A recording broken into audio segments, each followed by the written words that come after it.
Does your work energize you? Does it make your impact on the world?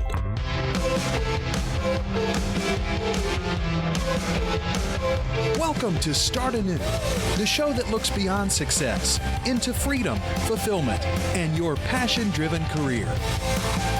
Join your host, Sumbul Sang, for inspiring stories and bite-sized training to help you start anew with clarity. And now, here is Sumbul.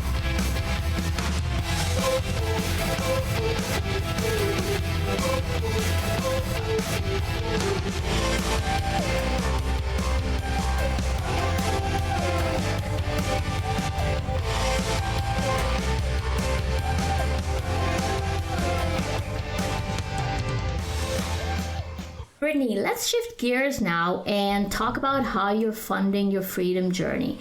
My first question is, what was the first thing you did towards getting control of your finances? Well, really, the first thing that we did occurred about 4 years ago, and it was when we decided to buy our first home.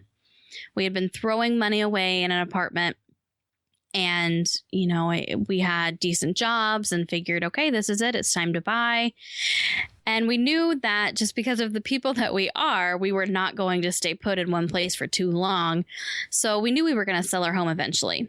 We went into it with the mindset of treating it as a business. We both were very interested in house flipping. So buying a house for cheap, fixing it up and selling it for a profit. I was addicted to all those shows on HGTV and all the different channels. And my husband is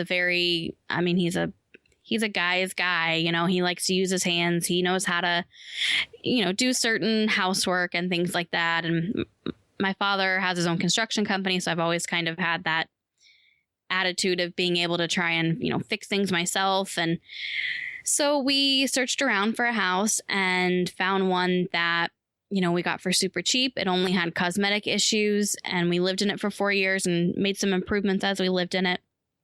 And then in the last couple months made the most improvements and ended up selling the home for over $40,000 in profit. And we knew when we bought the house 4 years ago that we wanted to have the money from it to be able to start whatever the next phase of our life was, whether that was buy a new house or go on a trip. We didn't know at the time. So now we have that money to be able to allow us to travel the United States for a while I build up my business. And so now I just am kind of shifting my focus to replacing my monthly income with not the money from the house, but with money that I'm bringing in from the podcast and my side business. So let's go back a little to before you'd sold your house. So I know that 4 years ago you bought the house intentionally, that it is an investment into your future. Smart move there. But about a year ago, when you started thinking about selling it, did you have any fears like you wouldn't be able to sell it, or fears like, will we even make any profit? Oh, absolutely. And the closer we got, the more those fears were magnified. I was kind of the one responsible for choosing the things that we did to fix it up. And, so if it didn't work out, if I made the wrong decisions, I would have felt completely responsible. And we had this deadline of wanting to hit the road as soon as we could once the weather got warmer so we could explore. And so, we were just terrified. I'm an overly analytical person. I go crazy with worry. My mind goes into hyperactive. And so I just thought all these things. The house is never going to sell. We're going to lose money somehow. And yeah, so all those fears were there, definitely. Now, you sold your house, you've got some cash savings in your bank that are going to help you stay afloat and, help you start your dream of traveling around the United States in an RV.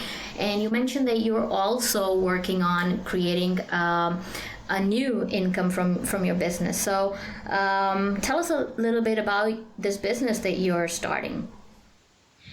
Right. Well, there's kind of two different things. Even though now I'm not working a corporate job, I still have what I consider to be a side hustle.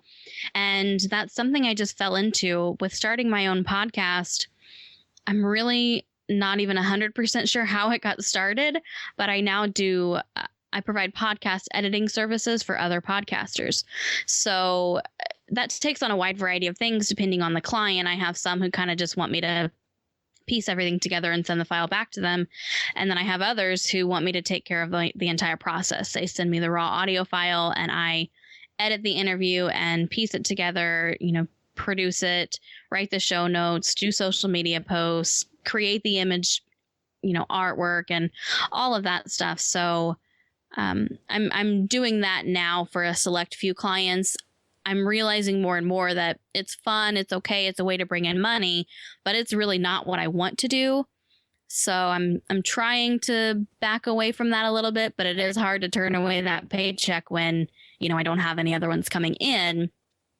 So, so how does this side hustle compare with, say, being in a 9 to 5? So you realize now that this side hustle isn't like your calling. This is not what you want to do for the rest of your life, but this is something you bring money in consistently.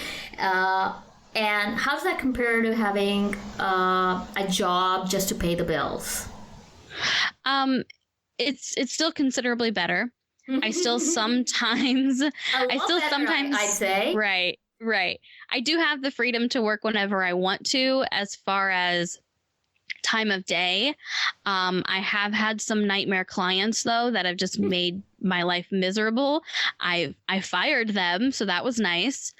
But it still feels like I'm working for someone else. So even though I'm a freelancer, I still have to do what they ask me to do, how they ask me to do it. I have to deal with them not giving me the products or the information I need on time, causing me to be in a rush. I still don't feel like I have full control, which is something that I'm not okay with. So I'm going to shift away from that, but it's still considerably better than a corporate job. Yeah, I'd have to say, freedom of time and place. So to be able to work when you want to, when you feel inspired, when you, at a time that suits you is alone is priceless. Yeah, absolutely. In one of our conversations earlier, you were saying that you're a bit of a night owl, and I wouldn't call myself a night owl, but I'm definitely not a morning person. And I know it's one of the biggest blessings of now working for myself that I am so thankful for, that I don't have to wake up at 5 a.m. and do a 1.5 hour commute into the city, to work. I can just wake up at 8 a.m. and be at my desk by 9 o'clock. So this new venture that you're thinking about, is this something that is too soon to talk about? Really, it's just kind of in the idea stages. I'm still convincing myself that it's possible. One of the things that comes up with entrepreneurs a lot is this thing called the imposter syndrome. And I'm sure you're familiar with it as well, because, the podcasting group we're in, they talk about it quite a bit. But I found myself drawn to a particular guest from my podcast, and she is a life coach. And I never understood life coaching. I thought it was crazy. Why do you need somebody else to tell you how to live your life? But I found myself consuming all of her information and watching everything and reading from her and learning and purchasing her products, even though I was really not interested in coaching. And I'm starting to have the mind shift that I am actually interested in it. It's just my brain is telling me that I can't do it. My brain is telling me that no one wants to hear what I have to say. And I think those are things that everyone experiences when they first start out, especially podcasters. We sit behind a mic and we generally, and if we're not interviewing somebody, we're just kind of talking to the air and all these thoughts go through our heads, especially before we launch. No one's going to want to listen to this. No one cares what I have to say. Who am I to offer any kind of advice?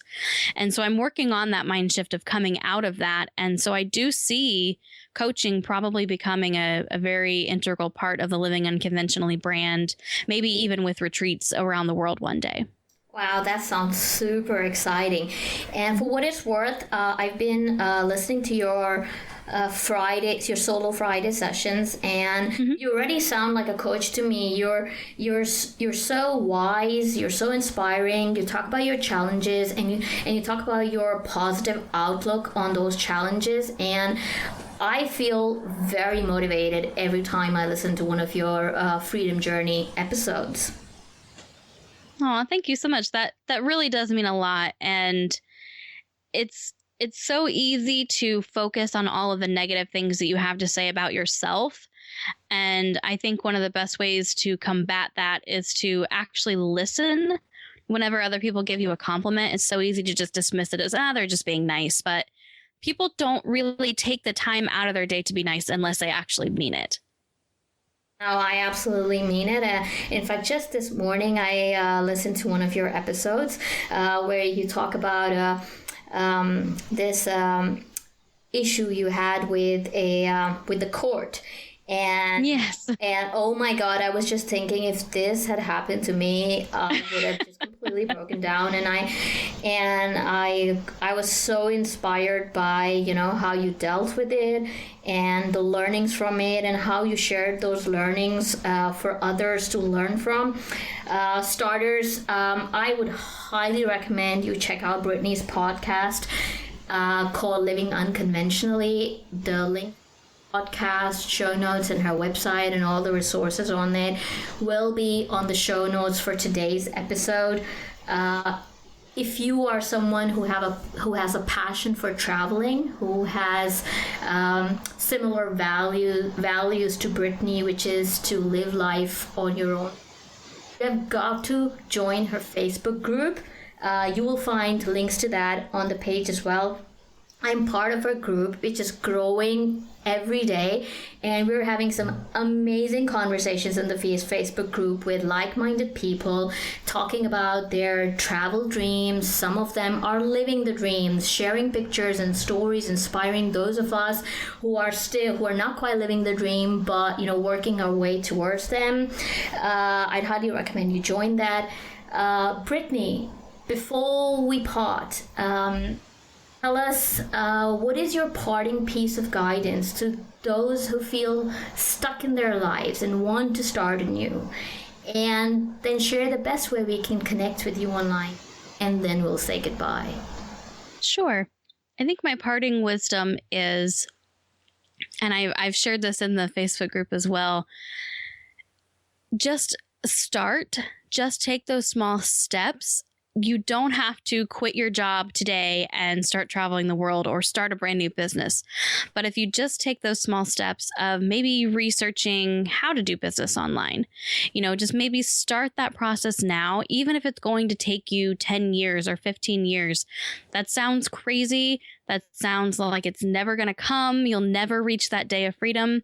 But I promise you, barring some unforeseen crazy circumstance, those years are going to pass anyways. That time will pass, and it's just up to you whether or not at the end you want to be living your dream life or whether you want to be in exactly the same position you're at currently. And as far as to where people can find me online, you've kind of hit it right on the nail symbol. It's the Living Unconventionally Facebook group is the best place. I'm in there basically every single day, connecting with people. I'm horrible at email. I'm horrible at it. I need to get better at it. I need to schedule the time into my day, but Facebook is where I'm at. I'm 30 years old. I was a freshman in college when Facebook came out, so I've been with the platform for a while. It's what I know and love. So I'm definitely in there, but you can reach out to me via email and Twitter and Instagram. I'm on all of that. Britany, thank you for coming on the Start Anew Show. Thank you so much for having me. It's been fun. Thanks for joining us for this episode of the Start Anew Show. We invite you to be more than a passive listener. Be a starter. Join our community and snag exclusive freebies from Symbol and her guests at letstartanew.com. Create your vision of freedom and fulfillment right here on the Start Anew Show.